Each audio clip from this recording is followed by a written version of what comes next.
Big Buck Registry's Big Buck Podcast, episode number 62. Heartland Bowhunter with Michael Hunsucker, Shawn Luchtel, and completely unexpected guest Nate Flynn. Why did the buck cross the road? We'll tell you later in this episode. Stay tuned.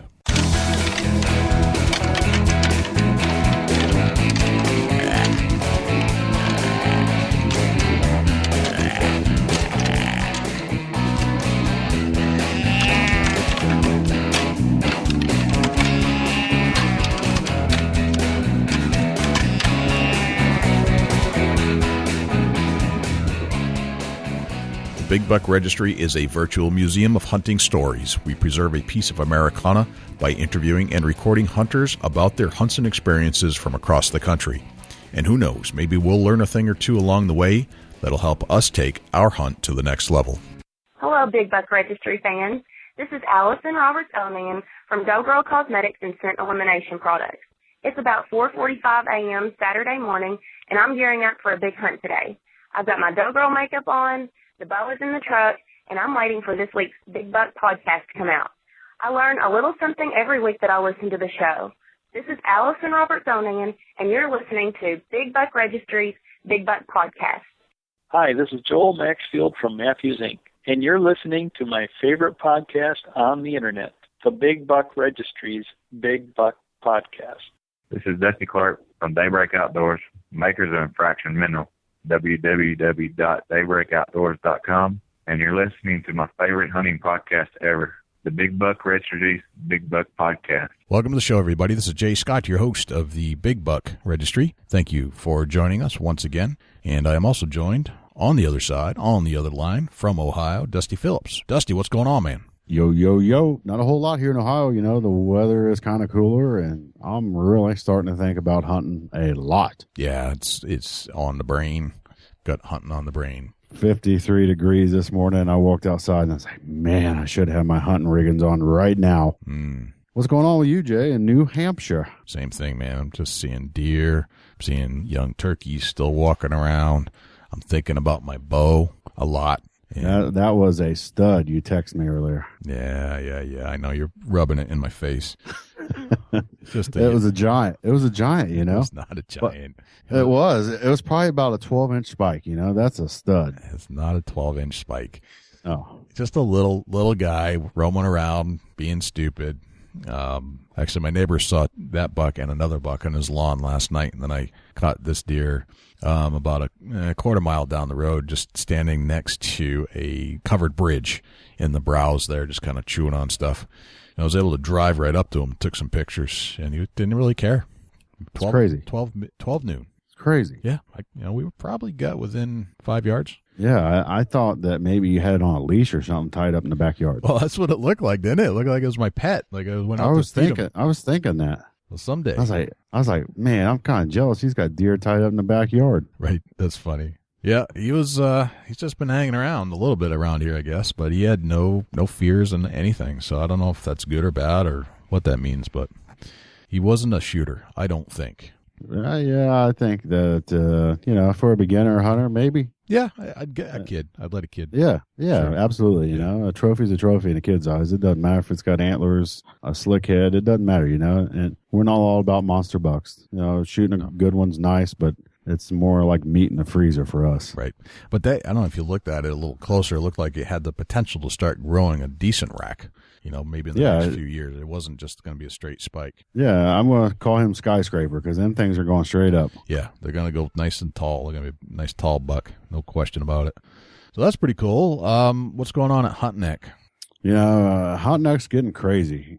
He's having fun. You know, Dusty Hunt&neck, check it out on Facebook. But, it boils down to a lot of things, a lot of sayings, a lot of slang that the hunter would either take a picture of, he would talk about, he would say. You know, I just posted one that says, if your girl skins her own bucks, you might be a Hunt&neck. Right. You know, that's just some sayings and just some cutting up, a different side of me that not everybody knows, but they're going to see it. Right. It's your uncensored self, really. Yeah, it really is. You know, it's actually me being me, and there's no, you know, it's not false information. It's actually real stuff that I actually say and do. Right. Because, we've hung out before, side by side, and Don't tell all my stories now, Jay. I'm not telling all your stories, but you do loosen up a little bit more than you do on the show. But we're trying to keep this to a family kind of show so that everybody can listen. Oh, absolutely. And I like to cut up. I'll admit to it. I'm the first one to cut up with anybody, and that's the real me. And I'm not holding nothing back here, but it's cleaner, and I kind of reserve myself on the podcast, and that's okay. That's what.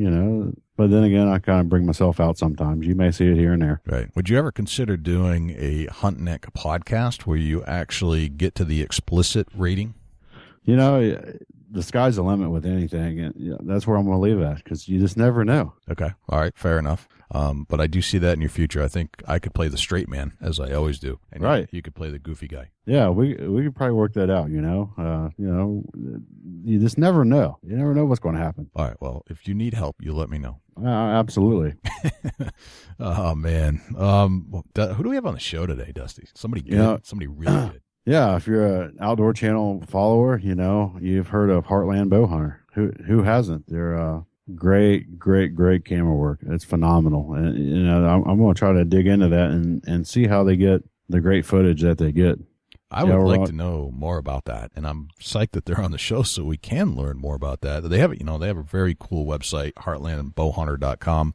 Great logo, and looks like season 6 is coming out. So they're no rookies. They've been doing this a while. Yeah, and Allison and Ann said that they was great people and give them a good.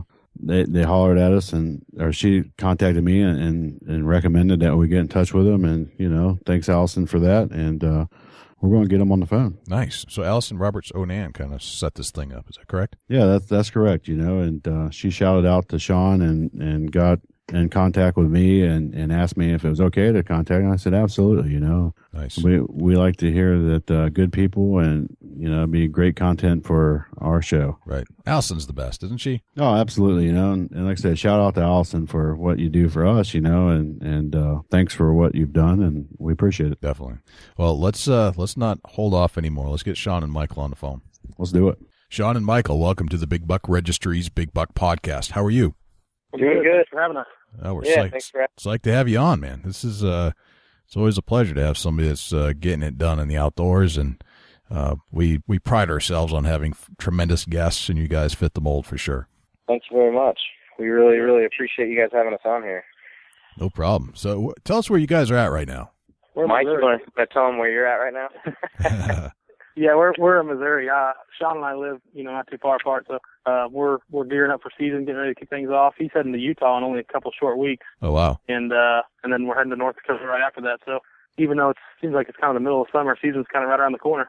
Yeah, it is. It's right you there. You didn't tell me you're really at though. You're on the lake. You're about to. Oh yeah, that's right. Yeah, I didn't know you were that specific. Yeah, I'm fishing a bass tournament right now. And, you're in a bass. Yeah, you on the boat right now, like catching fish as we're talking. Actually, yeah, the second we got on the phone, I just boated about a 3-pounder. It was pretty nice. Nice. That's awesome. Nate said Fantastic. Nate says it was a 4-pounder, so I underestimated it. He netted it for me while I was on the phone talking. That's the best. So we got you're in a bass tournament as we speak on the podcast right now. That's fantastic. That's a first on the show. I got to tell you. That is a first. Yes, it is. You guys are my good luck charms, apparently. Oh, cool. Yeah, I hope so. All right. So how'd you guys end up in Missouri? Born and raised here. Born and raised. Yeah, we were just in both. Mike and I really kind of met in junior high, and then really got to know each other better in high school when we both figured out that we were hardcore bow hunters and just had a passion for it. So that was kind of our niche to becoming friends, and kind of just went from there. Gotcha. Do you do any gun hunting at all, or is it all bow all the time? We do a little bit, mainly like waterfowl, I guess. We do a little bit of shotgun hunting. As far as deer hunting, we almost never pick up a gun. Right. I shoot coons off my porch with a .22 rifle. That's about it. That's about it. Just for kicks, right? Just for a little off season fun. They get in the trap, man. Hey, Michael, if you set the hook on one, you got to tell us, all right? Yeah. All right, I'll keep you guys posted. I'll let you know. Nice. Awesome. So you're in Missouri, and you guys met in junior high. What was junior high and high school like for you guys? Junior high was.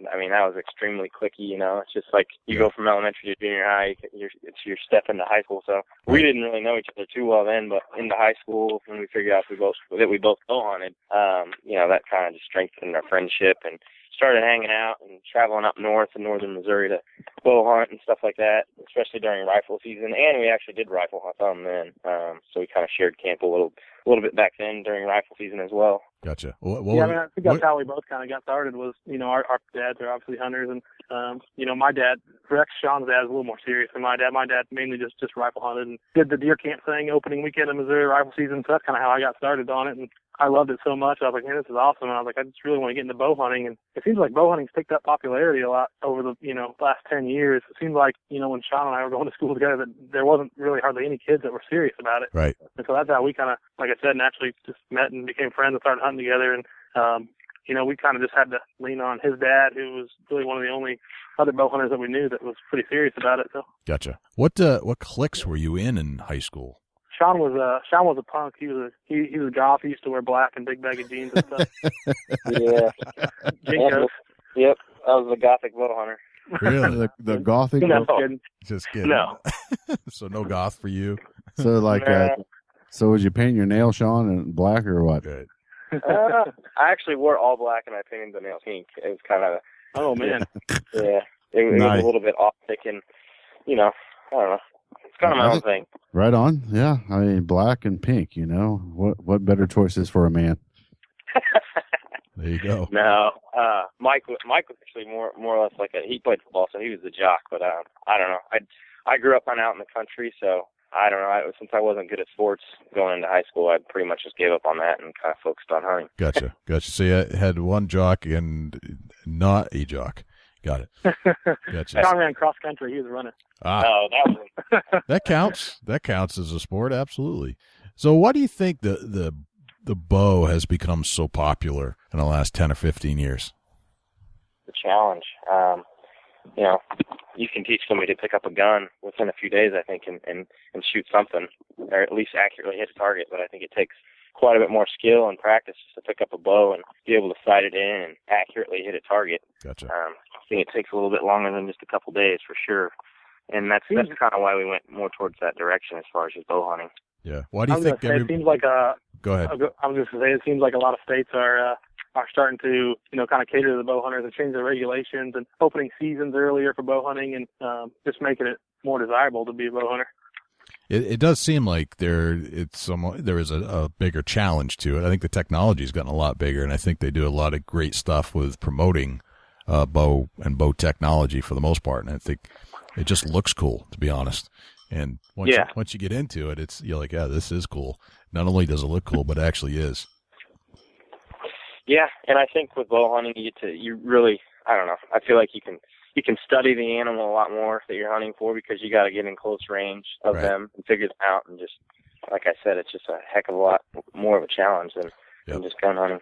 Do you think that makes it that much more rewarding too? I agree. Do you think it's there's a little bit more of an adrenaline rush getting so close to an animal kind of thing? Absolutely, for sure. Yeah, it's a whole different world. It's night and day. It really is. To see something that's off 200 yards versus something that's 20 yards away, that's a big difference. Mm-hmm. Yep.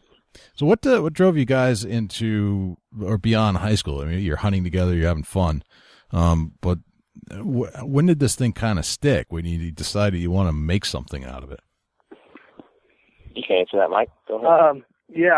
I mean, mainly, we just started filming our hunts in high school just because we thought it was fun, and we were sharing it with friends and family, and that's kind of how we got started. And we initially went and bought a Gorilla $99 camera arm that was just basically like a easy hanger. It was just terrible. It was, you might as well not even have a camera arm. It was so shaky, the footage was terrible. We kind of looked into options, and there really wasn't any options out there for camera arms. And so Shawn's dad actually owns a machine shop, and we talked about designing and manufacturing our own tree arm. That's what we started doing. And we had talked to some of the people that were in the hunting industry in the TV show side, and they were kind of talking to, machine shops or people they knew locally and having them make their own tree arms for them, but nobody was manufacturing and selling them. And so that was kind of we saw that as our opportunity to kind of get our foot in the door in the industry. And then we kind of just took it from there, really, just trying to focus on getting the best quality footage that we could. And nobody was really focusing on, storylines and good quality footage. And at the time, so that was kind of our way to get into the industry. Gotcha. That's very cool. Now, as far as some of the hunts you've been on, are there some that stick out more than others? I think so. Yeah, absolutely. They're all a little bit different, and we primarily are hunting whitetails, but we do a lot of stuff out west, and I don't know. To me, it's all different, and they all have their different ups and downs and rewards. Gotcha. I was wondering if you could pick like your top two each, and I'd like to have Dusty kind of run through some of those moments right now, kind of a play-by-play, if you could. Could you pick your top two, and then we'll get into the number one or number two first, and we'll get to your number ones? Yeah. Okay. Dusty, take it away. Let's start with you, Shawn. I would say that my number one hunt that I look forward to every year is mule deer hunting in western Nebraska. It's just a huge challenge because it's spot and stalk, and we're not growing up here in the Midwest. We're not used to that. That's a rarity for us. So going out where it's pretty much wide open, no trees at all, you have to find these mule deer in these sand hills and wait for them to bed and sneak up on them and make sure the wind's right. That's one of the most ultimate challenges there is, I think, as far as hunting in the States. Just hunting something just spot and stalk. That's the best. I like it a lot more than tree stand hunting. So I guess if I had to name a number two, it would be early season whitetails. Just because we found that being able to pattern them throughout the summer and going into the season, it's a huge tactic of ours, and we're actually more effective that time than during the rut, finding these deer on their patterns from bed to food. I'm sorry, they're there. I'm just getting in that transition zone and trying to kill them. Right, awesome. When you go out west on the spot and stalk, that's just pretty much kind of break that down a little bit. That's pretty much you start glassing and find a particular buck bedded up, and then you go on the actual stalk. Yep, we'll typically go in there, right before dark, and we'll get there at daybreak and find them on their feet still, and just follow them. And you can cut them off while they're on their feet feeding and stuff. But typically, we'll try to wait till they bed and hope they bed in the right spot where you can get to them and get in there with the right wind and get a shot off at them. Right, and these bucks, you pretty much don't know they're there until you get to where you're hunting at and actually glass and find the bucks on their feet. So we've ran some trail cameras, and if it's legal to bait, that's actually a huge tactic that we've found, just to find out what's in the area, just to hang a camera there, and they'll eventually find it. And they're there every few days in front of the camera, always at night. They never visit it during the day, but it's a good tactic to know what's in the area. We definitely don't hunt around it, but it's a great way to find out what's in the area. Right. The mule deer range a lot further, than a whitetail. They'll out west, they'll cover, miles and miles at a time, no problem, going to different hill ranges and bedding in different spots. So it's not like, if you're hunting in the Midwest and you're hunting 80 acres and you got a big buck on your trail camera that lives on the property. I mean, they're moving, spending the majority of the time over a couple thousand acres at minimum, so they're just all over the place. Mm-hmm. Yeah, it's tough to pattern something like that when they got such a big range of land to get on it. That terrain out there is pretty much flat and kind of what kind of is it, grassy, or tell us a little bit about the terrain? The grass, it's probably, sometimes it can, if they had a wet spring, it'll grow up actually above your knees, but for the most part, it's right around knee level, and there's just little rollers from the sand hills. It's not terribly tough terrain out there in Nebraska, but I'm also going on a hunt in Utah next month, around August 15th for mule deer, and that terrain is much more harsh. It's pretty mountainous. Right. For a spot and stalk, is that pretty much same gear that you would wear in a Midwest hunt in the woods? You still camouflage? Use your scent cover? Yeah. We always wear camouflage. I don't necessarily think that the breakup is as much of a big deal because there's plenty of stuff to hide behind, and the only time that they typically are going to see you is right before you shoot them. So I don't know. I don't think the breakup is that big of a deal, other than maybe your face. What camo are you guys wearing? We wear a Realtree. So early season we'll wear Realtree Max 1, and then we switch to Realtree Extra later on during the rut and the Midwest hunting. Awesome. Is there any particular tip that stands out for spot and stalk out west? One tip that just took you to the next level? Good optics. Good optics for sure. If you can't go out there with a rinky-dink pair of binoculars or spotting scopes that are just the lowest level that you can find, because you're not going to find what you need with those. You're looking miles and miles away, and sometimes in low light. So the good glass comes into play with that as well.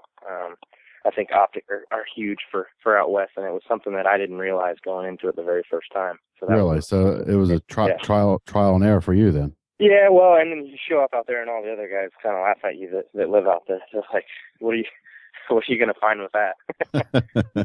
Yeah, that's part of it, though. That's the great thing about hunting. There's always something to learn. Absolutely. Every day, every adventure you go on in the woods is always, whether you're spot and stalking or you're sitting in a tree stand in the Midwest here, or, you're up in the pine thickets in New Hampshire. There's always something that happens that's new or unseen, or it's all informational. And I think that's what feeds your addiction to hunting. It's always something new. It's something different. Every time you go to the woods, you don't see the same deer, the same elk, the same mule deer. It don't matter. There's always something there that's new. Right. Yeah. Awesome. Yeah. I think with that mule deer hunt, I think the biggest thing is to be patient and to be persistent. It seems like finding them is the easiest part of it. So, you see the deer, they're pretty easy to find, but for you to actually kill them with a bow, everything kind of has to line up perfect. They got to be in one, a really ideal spot for you to sneak up on them. The wind's got to be right. They got to be bedded facing the right way. And so, last year on the hunt where I shot my biggest muley ever, we were hunting him for almost a week straight, just waiting to get the right opportunity. And we had close calls with him before, but it was just, he was bedded with other bucks or wasn't bedded in an ideal spot. And so you just got to really wait for everything to line up. A lot of patience when it comes to spot and stalk, it sounds like. Yeah, for sure. Michael, give us 2 of your best memorable hunts. I would say my number one is probably going to be that buck from last year, and it'll actually be on the show next week. It's a buck called Barbed Wire, and we've hunted out there in western Nebraska for several years now. And I went out to the first year and hunted really hard and ended up shooting a good buck. And I'd shot a couple, pretty good bucks, 150, 160 type muleys, and but they have the capability of killing some giants out there. And Shawn had actually killed his biggest buck ever. It was like a 186 muley the year before. And so I finally was like, all right, I'm going to hold out and really try to get a really big one. And so we spent the majority of the week hunting that buck. And, it got down to the wire. I think it was like, one day before we had to leave, and we finally caught up with them. And, like I said, we had hunted them all week, and he was bedded in a bunch of different spots with a bunch of different bucks. And, that last morning we caught him by himself, followed him up the sand hills, and he bedded facing into the wind, which is they almost never do, with the sun right at our back, and it was the perfect little setup. And it's always tough when you're filming. It's even tougher than normal when you're filming, but that was probably my most memorable hunt. He was my biggest muley to date, and it was a really cool hunt. Let's hear what number 2 is. I probably got to go with my biggest whitetail I shot. That was my first trip to North Dakota, and Nate, who I'm fishing with, has the lodge up there, and it's mainly he guides waterfowl hunters primarily. And Nate and I kind of grew up together and hunted together a little bit. And he knew I was a bow hunter, and he was like, man, he runs pheasant hunters. He's like, man, we've been jumping some really, really nice bucks out of these potholes up here, and you got to come up here on a hunt. And so we've been talking about it for a couple of years, and finally we decided, all right, after like 2 or 3 years talking about it, we finally nailed down some dates and made it happen. And the very first day at a tree in North Dakota, which there isn't many trees, but I killed the biggest buck of biggest whitetail I've ever killed. It's like a 175-inch whitetail in full velvet. He came into a water hole with like 6 other bucks and 2 other shooters, and it was a pretty incredible hunt. Yeah, that's cool. It's always unique when you can make plans like that and seal a deal while you're there. Yeah, it was pretty amazing. Nate had been running cameras all summer, or not all summer, but for a couple of weeks before we got up there, and had a few nice bucks, nothing real special. And the day we got there, we went and checked this camera where I killed that buck, and there was a giant on it. We're like, all right, I'm going there. Well, I killed that 175, and we were all, freaking out and just assumed it was that big deer. We went back and started looking at the pictures, and the trail cam pictures that we had was actually a different buck. It was actually bigger than the one that I had killed. And so there was 2 giants in that same exact spot, and it was pretty crazy that we actually got in there and killed one of them. So right, what kind of trail cam? What kind of trail cameras you guys using? Reconics, gotcha. Okay. Yeah, they kind of got their start primarily in like the security industry, and so they make some really, really high-end cameras. And they're awesome. They, we've messed around when we were in high school and didn't have a whole lot of money to spend on trail cameras. We bought some of the cheap ones, and they always seem like you go out to check them and they're dead, or they didn't take any pictures, or that's something that's come a long way in the past few years of trail cameras. And man, those Reconics cameras, they last forever on battery. They never seem to mess up. They're just really, really reliable, and they're a little more pricey, but you get what you pay for when it comes to trail cameras. Right on, for sure. Yeah, I can see that. The trail camera sometimes can make or break a season for you if you're not, local to the area that you hunt. You're dependent on it.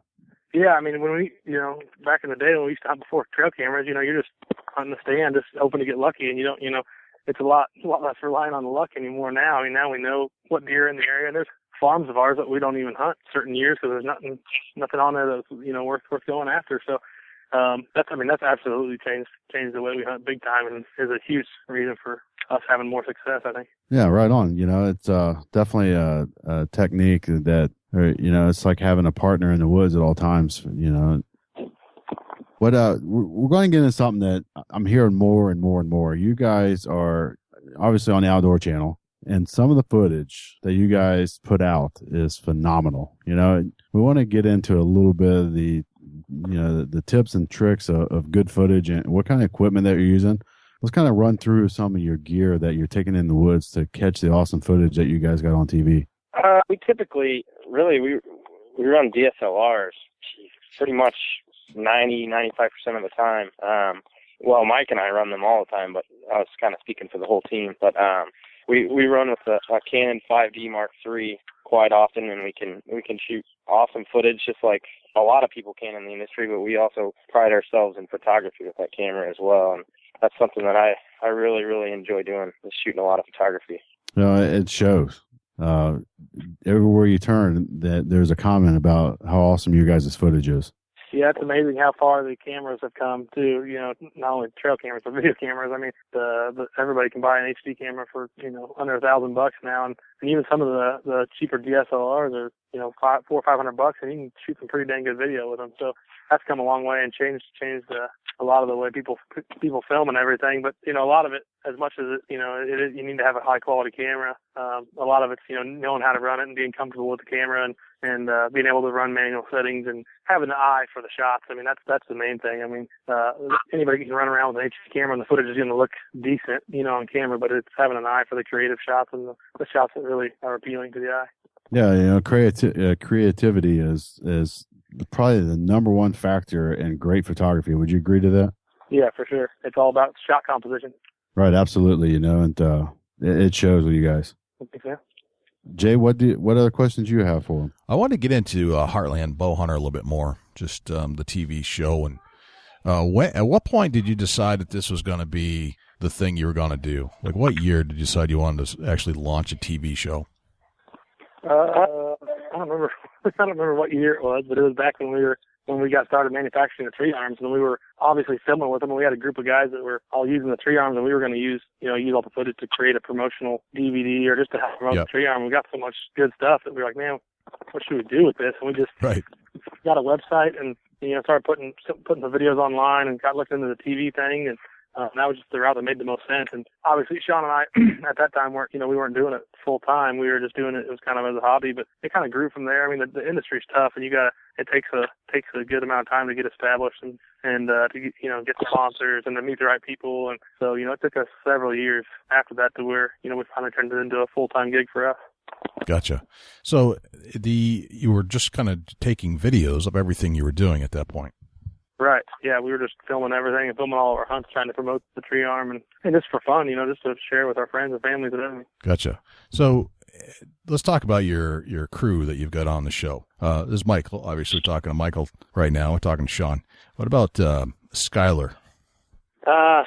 Skylar was actually introduced to us from another high school friend that didn't even hunt at the time. He went to another college and had contacted us when we were in college and was like, hey, I've got this friend from Arizona. He lives here in Missouri now, and he's obsessed with hunting, and he loves to film it as well. And so, like, you guys, I don't know if my phone's still on here or not. It just beeped about the battery. But he just basically said he's into filming a lot. I think you guys had kind of connected this guy, so I'd like to introduce you to him. So he introduced Skylar to us, and he came and just kind of filmed us a few times.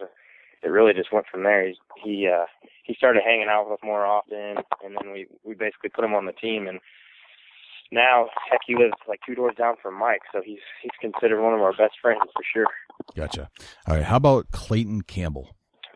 Clayton came along. He was just introduced to us through another friend that was a hunter, and we kind of wanted somebody that was out of state, and Clayton lives out in Kansas. Well, we didn't have anybody really we knew very well that lived out in Kansas and was an avid bow hunter, and he was filming as well, just with some other buddies, and so he kind of just worked his way in as well, and then him and Skyler became good friends out of the deal, and now they're kind of inseparable and hunt together all the time. Gotcha.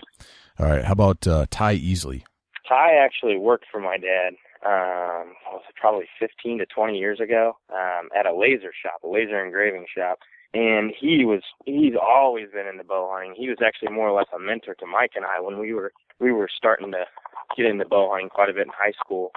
He kind of just got us into it more and was already filming as well. He's probably a huge inspiration into just picking up a camera and filming our hunts. So that's kind of where we started going with picking up a camera and just filming the actual kill and stuff like that. Gotcha. Clay Craft. Clay's dad, Brian, worked for Whitetail Properties when we first met him, and we met him just through networking. And I'm trying to think here. We had met him since he lived close to the Kansas City area. He was working over in Kansas, and he kind of just introduced himself to us. And we got to talking, and he had been filming Clay, his son, and he asked if we'd come film a couple turkey hunts with them, and we did. And shortly after, we figured out he'd be a great asset to the show because we didn't have anybody young. And it's obviously been a huge success because he's very, very passionate about it, and he shows a lot of emotion. Gotcha. And let's see, Nate Flynn. Yeah, Nate's who I'm fishing with right now. Oh, I see. So he's actually on the show tonight. So he's actually here. Gotcha. Yeah, he's here. Nice. I can give him my phone. Yeah, how come we haven't heard Fish on yet? Yeah. Well, they just swung and missed. I did miss one. I pulled it right out of his mouth. Didn't even realize it. I was distracted by you guys. So you might have been my lucky charm at the beginning, but now I'm blaming you for missing that fish. Gotcha. All right, so Nate's with you right now. That's awesome. Yeah, Nate and I, his parents were good friends with my best friend's parents in high school, and so we've been hanging out forever since we were kids. You know, we'd go camping together and fishing down at the pond, and we've kind of been friends for a long time. And you know, he's always been a bow hunter, and he had got that place up in North Dakota. And that first year we were doing the show, we went up there and filmed an episode up there, and Nate ended up buying a camera after that, and has kind of been a part of it ever since. Gotcha. And Trent Siegel. We also wanted someone else in Kansas a few years ago, and basically we had just found him through social networking. And you know, there's quite a bit of hunters on Facebook now that kind of mingle and connect, and we could just tell right off the bat through his photography that he had an eye for all of it. And so I got to talking to him on there, and he's only 2 hours away. Well, we asked him to come up for lunch one day, and that's kind of how the relationship started from there. And he started filming Mike and I a little bit, and so shortly after that, we brought him onto the team. Gotcha. And does everybody get along for the most part, or is there any friendly rivalries going on? I don't get along with Clay Craft. I don't like little kids. I'm kidding. Nice. So we all had a meeting. What's that? Clay's energy is unbelievable. Yeah. He's a really good kid. He's very, very well mannered as well. But we had a meeting last night, all the guys, and we were all talking about how we're really just like a big family. We all get along really, really well. Honest to God, I don't think there's a person that doesn't get along with another one on the entire team. So pretty blessed to have what we have going. That's very cool. How about when it comes down to like editing? You guys doing any of the footage? You have people that you hire to do that? Go ahead, Mike. Yeah, actually, Shawn and I are partners in our production company, Mammoth. So we own Mammoth with another friend of ours that we grew up with, that Shawn went to actually elementary school with, and we went to high school with, Trevor Hawkins. And he is not a hunter at all, but he's a passionate, videographer and editor. We got him, involved from the very beginning, and so he does most of our editing. And we have 6 or 7 guys on the team at Mammoth now that all handle different aspects. But Trevor is kind of the main editor of the show. He does all the finish editing and the color grading, and he helps put the story all together. Gotcha. So you got a guy that's kind of trained in that side of things. I mean, sounds like you all kind of participate in it as far as the filming, but you actually have a guy that does a lot of the editing for you. Yeah, I mean, it's kind of a well-oiled machine at this point. I mean, we all know, what we need to get out in the field, and Shawn and I go through and at the end of the season and kind of sit down, look at all our footage and look into, what episodes are going to be what, and we kind of put it all together, kind of lay out the storyboards and all that stuff, and then we have a rough editor, Drew, that goes in and kind of cuts everything down, puts everything in place where it's going to go, and then Trevor sits down and kind of puts it all together. Gotcha. Do you ever get sick of it? No. Sorry, I just was swinging at a fish there. No, man, it gets to be a grind, during the rut, and when we're doing it every single day, filming and long days and hunting morning, night. But it's awesome, man. I wouldn't trade it for the world. It seems like it's something I would never get tired of at all, because you get to kind of do what you love anyway. But now you get to be on TV. And is this your full-time career kind of thing, or are there other things you're doing to supplement? Yeah, no, we're doing it full time. We're doing it full time now, and it's funny. People are always just like, "Oh man, it's so awesome. You hunt for a living," and it is, I guess, somewhat true, but there's a lot more to it than that. I mean, Shawn and I run the day-to-day business, and then we also are involved in Mammoth on the production side, like I said. So we stay plenty busy, and we do get to hunt a lot. We're fortunate enough to hunt a lot, but there's a lot of days spent in the office as well. Right. It's good that you brought up that point, because this is a business too. It's not just. I guess that's where my question kind of came from, is that although it is hunting and fishing and the things you love, it's not just that anymore. It's now that and the job of producing all this stuff, which takes a lot of work, quite frankly. Yeah, correct? Yeah, a lot of pressure. A lot of pressure, especially if you got sponsors and you got time frames and deadlines to meet. That adds a little element. So that's where my question was coming from. Like, when you add in that element of business into the thing that was your play fun for quite a while, does that change things? Yeah, it does, but it doesn't make it any worse. It makes it a little more serious, but it's still, I can't imagine doing anything else. But you never trade it for anything else, right? Absolutely not. I wouldn't, for sure. I mean, it's just a dream come true, and it's funny because a lot of people, I mean, we get asked this question all the time, like, did you ever see yourself doing this?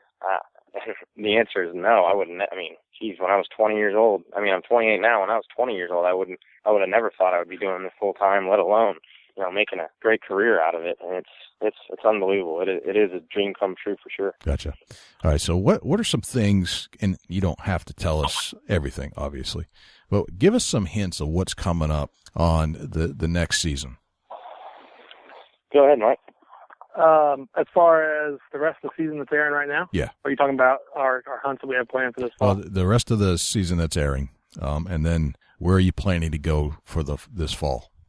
Yeah, so in the rest of the season, this coming Monday will be a new episode, and that's going to be my Deer Meadows episode from last year where I killed that big muley barbed wire. And then after that, we get back to some Midwest hunts during the rut. Kansas, Skyler hunting in Kansas, Shawn hunting in Missouri, myself hunting in Kansas, Clayton in Kansas, Trent in Kansas. So a lot of Kansas hunts coming up, and we ended the season with a goose episode, which is pretty cool. Not a lot of people have seen us. Oh wow! Seen geese hunting with bows, but we do it every year, and it's a lot of fun. So that's how we're kind of capping off the season. It'll be interesting to see that's very cool. How that episode is received. Yeah, we've done it in the past, and we get a lot of interest from it. Gotcha. And how about your plans for this upcoming fall? Where are we going?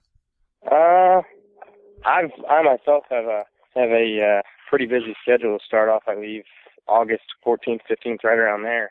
And I go to Utah on mule deer, then I go to North Dakota whitetails, Colorado mule deer, and then I go to tell Mike in New Mexico on an elk hunt. And this will be his first ever elk hunt.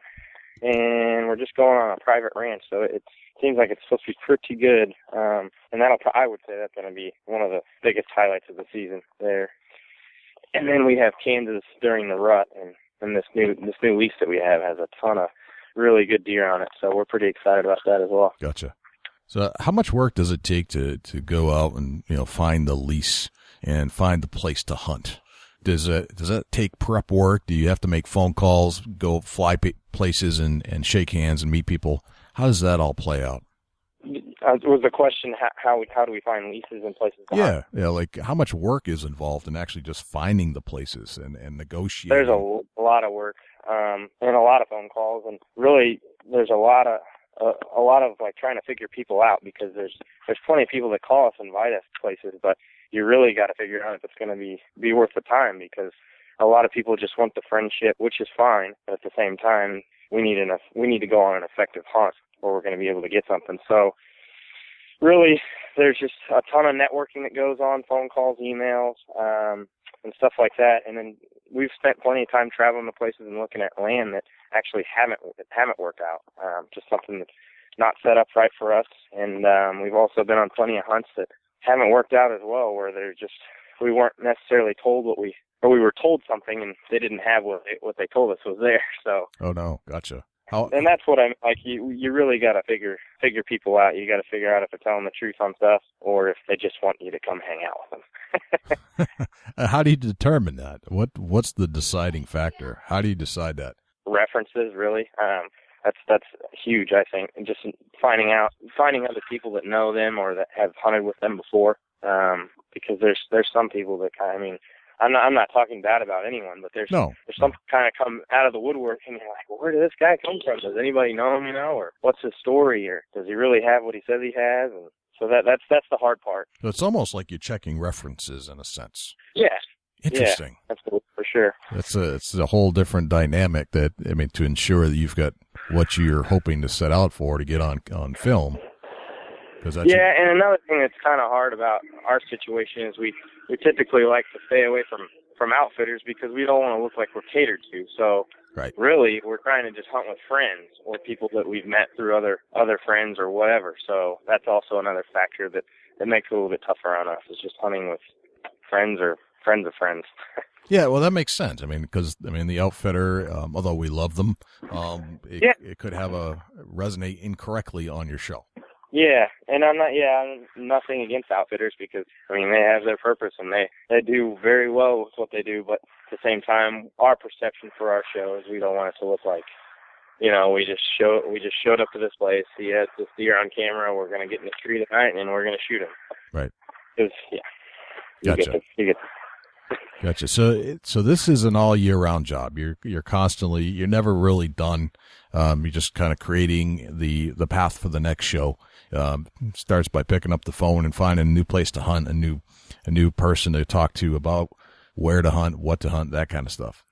Yeah. And it's also about doing our own homework on properties that we lease, and have leased for years in the past, and really telling a story about a certain animal or our experiences on that particular farm or whatever. Gotcha. How did you learn to tell the story? That's one of the things that we like to do here too. We like to tell stories, and that's the premise of the whole show, is to tell stories. Where did you develop your storytelling skills? It's kind of evolved. In the beginning, we just picked up the camera and we would just basically film really just a kill shot or something like that. And then seeing our producer, Trevor, seeing some of the stuff he was putting together, basically he was just doing wakeboarding and skateboarding stuff. That was kind of where we saw our niche in all of this, was telling our story through the lens and through the production. And so that's when we got together with him. He taught us some of the stuff that we know, and then we really just researched all sorts of camera techniques and we're completely self-taught. So we figured out how to run a camera on full manual settings all on our own and all of that stuff. And then we basically all just collaborated on how we were going to do this and how we were going to tell the story through the lens. And like I said, it's kind of just been an evolving process each year. We've gotten better at it. Gotcha. Just trying to get better and better each year as you go. How did you? Yeah. Go ahead. How did you guys end up on the Outdoor Channel? We were on initially a couple different networks. It was before Sportsman's was even around. We were on Men's Outdoor Network. They all kind of changed a little bit our first couple seasons. Yep. And then Sportsman's Channel came around, and we aired on Sportsman's Channel for a couple of years. And then we finally, a couple of years ago, decided to make a switch to Outdoor Channel. And Sportsman's Channel has grown tremendously, done a bunch of great things. But Outdoor Channel is still the premium sports or outdoor network, and it's kind of the place to be. And we decided that it was time to make the move over there. So, it's in more households. It's a bigger network. It's got, some of the better names in the industry, bigger shows. So I think it's just a better fit for us, and it's been great ever since we made the move. That's excellent. And pretty much going to plan on staying right there at the Outdoor Channel? Yeah, you never know what the future might hold, but things are going good for us now. We got a good relationship with everybody at the network, and can't complain about anything. Gotcha. Dusty, what other questions do you have for Shawn and Michael? I'm putting out a loaded question, and all right, be ready for it. Who's going to shoot the first buck this season? Hopefully Shawn or Nate. They're going on the first hunt. So yeah, we're Nate and I will both be in Utah for 8 days hunting mule deer, and I did it last year, and I was out there for 8 days hiking around in the mountains, and I never even got a shot. It's a very, very tough hunt, but yeah, I would hope Nate or I, and then I go to North Dakota, and Mike's gonna film me there. So if I'll be hunting probably a total of like 15 to 16 days before Mike is able to pick up his bow. So I would hope it would be me, but there's never any guarantees. Who's the best deer hunter out of the crew? Ooh, loaded. Oh, that's a hard one there. Definitely, sure. Definitely, Clay. Clay. It's funny. We're all good at bow hunting and deer hunting, obviously, and you'll see a lot of it is luck that plays into it. And they all like to give me trouble and say that I'm the luckiest hunter on the planet. So maybe you're just the best one. Maybe I'm just the best. There you go. What else you got, Dusty? Hey, is Nate really on the boat with you? Yeah, he is. Can you give him the phone for a minute? We at least got to say hi to Nate. Okay, I'll let you say hi to him. Hold on. All right. He said, oh, boy.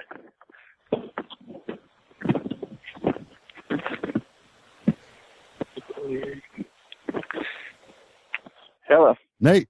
Hey, what's going on? Hey, welcome to Big Buck Registry, Big Buck Podcast. Hey, real quick, man, we just had to have you on. I can't have you on the boat there netting his fish and not get on the Big Buck Registry, Big Buck Podcast. Real quick, give us your number one favorite hunt.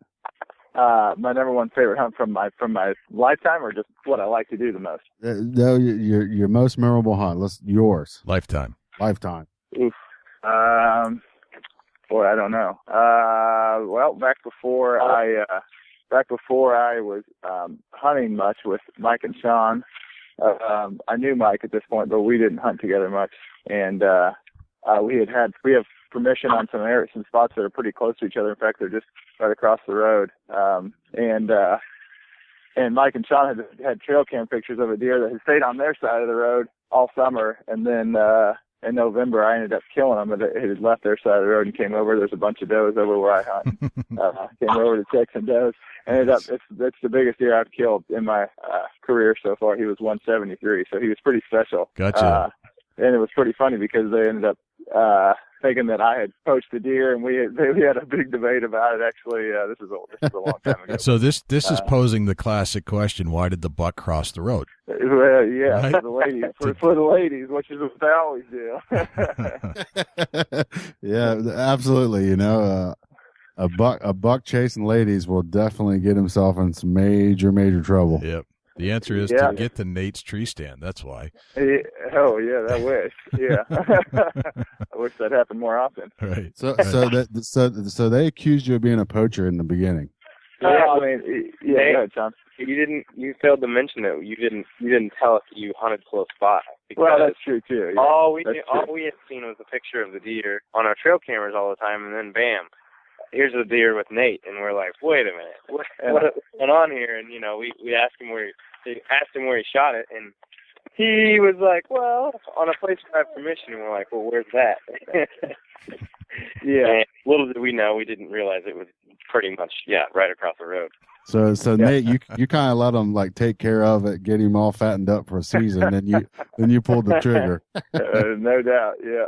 Yeah, right on. Yeah. You know, I've been trying to do the same thing to the guys that hunt across the road from me too, so don't feel bad. That's awesome. Yeah. Nate, who's the best deer hunter out of the whole crew? Is loaded. Who's the best deer hunter out of the crew? Well, besides myself, of course, I would say.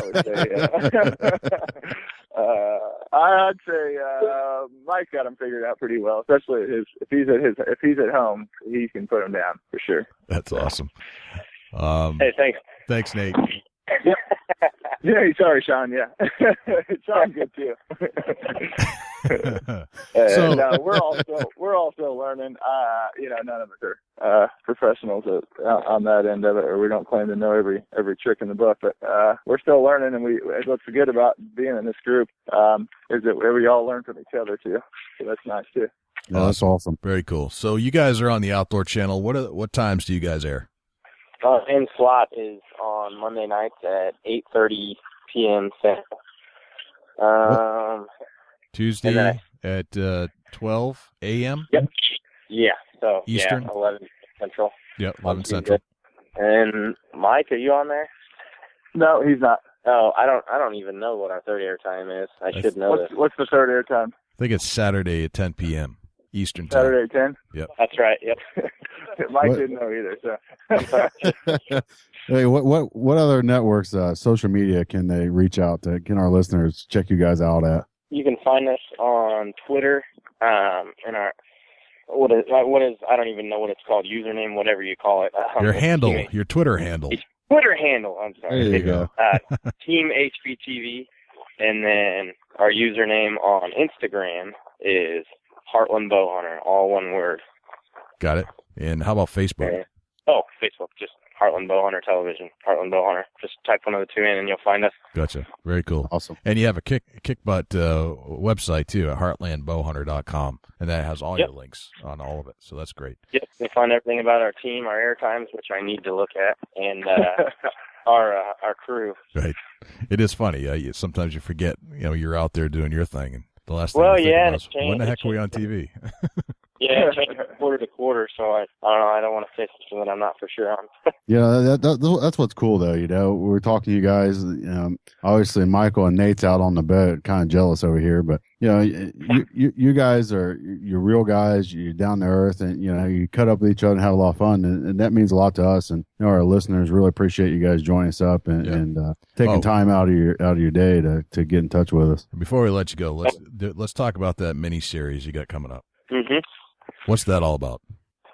Basically, Carbon TV came to us and asked us if we were interested in something similar to Full Strut that we had going on during the spring, except in the fall. So they asked us if we had any extra whitetail footage from last fall that we didn't use on the Outdoor Channel and were willing to make into a mini-series. And they most certainly did. We have a few whitetail hunts that took place in the Midwest that we didn't actually even have room for on Heartland Bowhunter on the Outdoor Channel. So we're just going to make a mini-series. I think the episodes will run for 6 to 8 minutes, and we'll have 6 originals that will start sometime in October. I'm not sure if we've set an exact date yet, but look for that. I would assume early October to run into November. Gotcha. Very cool, man.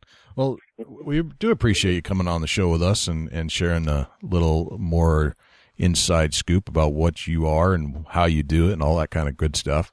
And we wish you luck this fall and keep up the great work and the videography. It's fantastic. Thank you guys for having us on. It's definitely a privilege. I wasn't completely aware of what you guys were doing, but once I did some investigating, I see you guys have a very large following, so I'm very privileged to be on here, and I appreciate everything you guys have done for us, and look forward to hopefully talking to you guys again. Oh, yeah. Awesome, guys. Hey, do me a favor if you would, and give Allison a shout-out and tell her thanks for getting us hooked up. Yeah, Allison. I'm sorry.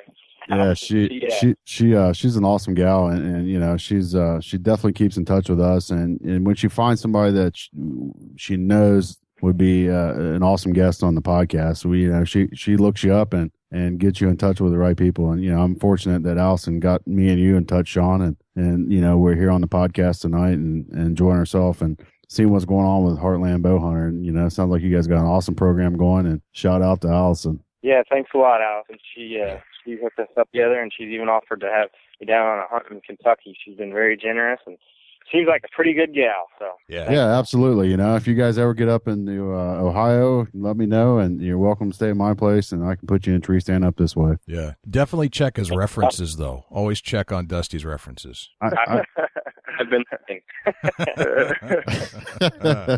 It's Ohio's a good state. A lot of states are popping up for some nice bucks, and I've been fortunate to be in some good areas with some nice whitetail, and my harvest wall hangers are pretty nice here. And like I said, it's always open invitation to you guys. You're welcome to stay. I got beds in the basement. You're welcome to use them. Hey, I looked into my references, and you were my reference, and you sent me some nice bucks, so I might take you up on that. Yeah, let me get with me, and we'll set a date. And November 15th through the 30th, it's rocking here for the rut. So all right, sounds very good, cool. Fellas. Well, thanks, Shawn. Thanks, Michael. And hold on just real tight after we end the recording. I got one more thing I want you to do. Hey, thanks, Nate, too. We can't forget about Nate. Yeah, and thanks, Nate, if he's listening. That's right. Yeah, I'm still here. Yeah, thanks. Yeah. Hey, Nate, next time he says go, Michael says go dip net that for me, just knock it off the hook. There you go. We're on a team now. That'd be a terrible move. Oh yeah, well, Right. I thought maybe just out there having you dip net fish for him. and it's usually the other way around anyway. So. Right on, guys. Thanks a lot. All right. Thanks a lot. Yep, thank you. All right. Hey, welcome. Thanks for joining us, Shawn and Michael from Heartland Bowhunter. That was fantastic. Yeah, I'm gonna shout out to Nate. You forget about Nate. I do forget about Nate, but Nate was kind of like this last minute entry into the show. He wasn't even on the guest list. We still got to shout out to Nate, though. I mean, he was there with us, right? Yeah, I like a little structure in my life. You know? Yeah, right. You know, Shawn, Michael, Nate, Heartland Bowhunter. What an awesome group of guys. Nate crashed the party, man. Yeah. No, that's all right. I like Nate. They're all good guys, all of them. No, it was pretty cool. I don't think we've ever interviewed somebody that was fishing for bass on a boat before. Right. You know, and that just something unique. That another thing that Heartland puts out there. Right. You know, he was actually on the boat fishing a tournament and was willing to join us on the podcast. How cool is that? That was awesome. So let me just redo this real quick. Thank you to Shawn, Michael, and Nate for joining us on the Big Buck Registry's Big Buck podcast. See, now that's official. That's official. You know, and, you know, we thank you for joining us, and we love what you're doing on the Outdoor Channel. You know, you guys are spitting out some awesome footage, and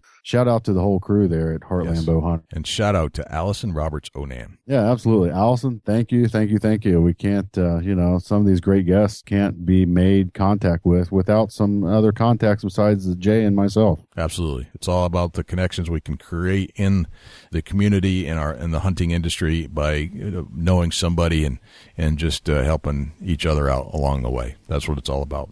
Yeah, absolutely. You know, it's been fun, and Heartland Bowhunter's got some great things up and coming. Absolutely. It's like the American way.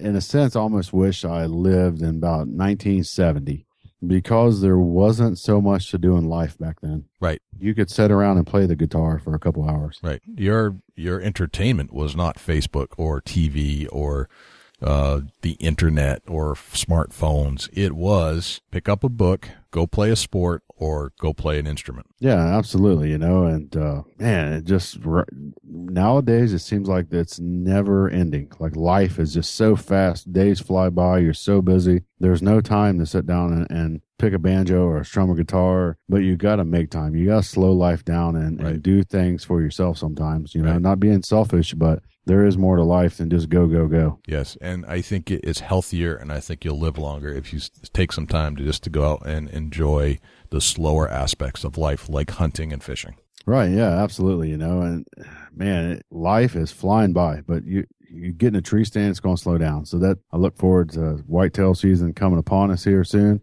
And Jay, shout out to Allison Onan. Man, thank you very much, Allison, for what you do for us, and we appreciate that. Yes, very much so.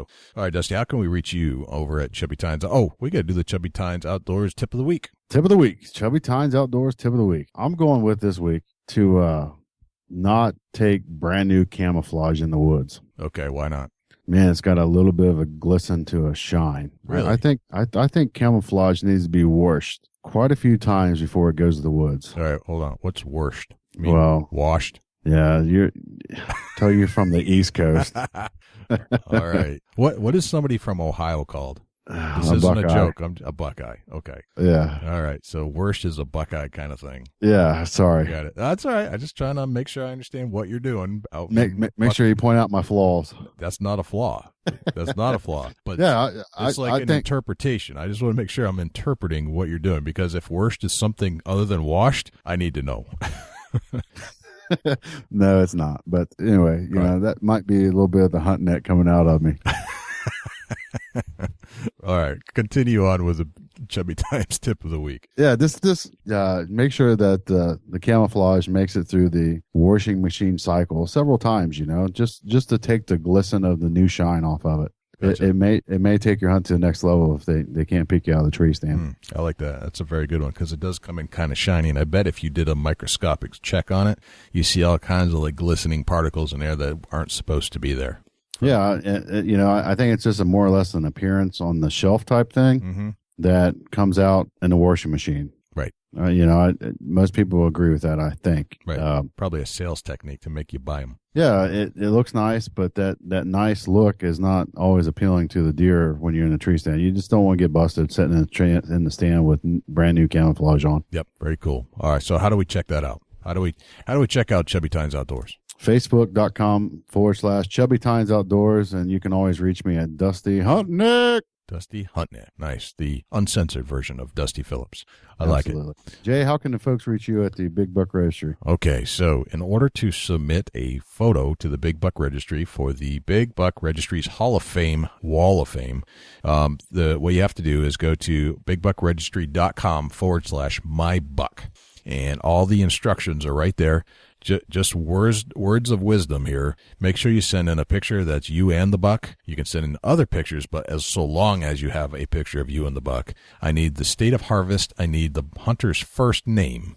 And if you send that in, pretty much no matter how you send it, whether it's by email, whether it's by the upload feature on that link, or if you somehow can't figure it out and you give up and you decide you're just going to send it in through Facebook, we'll get to those. But it has to be a private message because we're generally not checking the main public board. In order to get on to these mainstream Big Buck Registry, you got to go to the bigbuckregistry.com/mybuck. That's the best way. You got to get on the $5 menu. The $5 menu, $5 a day. That's what we're doing. Starts at 7 a.m., ends at 9 p.m. And if you'd like to leave some feedback for the show, you could give us a call at 724-613-2825 and feedback, or just call in a story, whatever. If you want to connect, if you want to be on the show, you can definitely give us a call there. And see Facebook, facebook.com/Big Buck Registry, and Twitter is twitter.com/Big Buck Registry. iTunes. Now, if you want to listen to the show and some of the directories, you have two choices. Depends on if you want to check it out on computer or a smartphone. If you're on an iPhone or any iDevice, or on iTunes on any computer, it's bigbuckregistry.com/iTunes, and that'll just bring up your iTunes account. If you want to check us out on Stitcher because you're on a different device, or it will still work on a Apple device, bigbuckregistry.com/Stitcher. You can check out the Stitcher there or go to iTunes. Either one works. And if you do go to iTunes, just subscribe and leave us a 5-star review if you don't mind. I think that's it, Dusty. Awesome. It is awesome. I'm Jay Scott. I'm Dusty Phillips. And this is the Big Buck Registry's Big Buck Podcast. See you next week. Can't wait.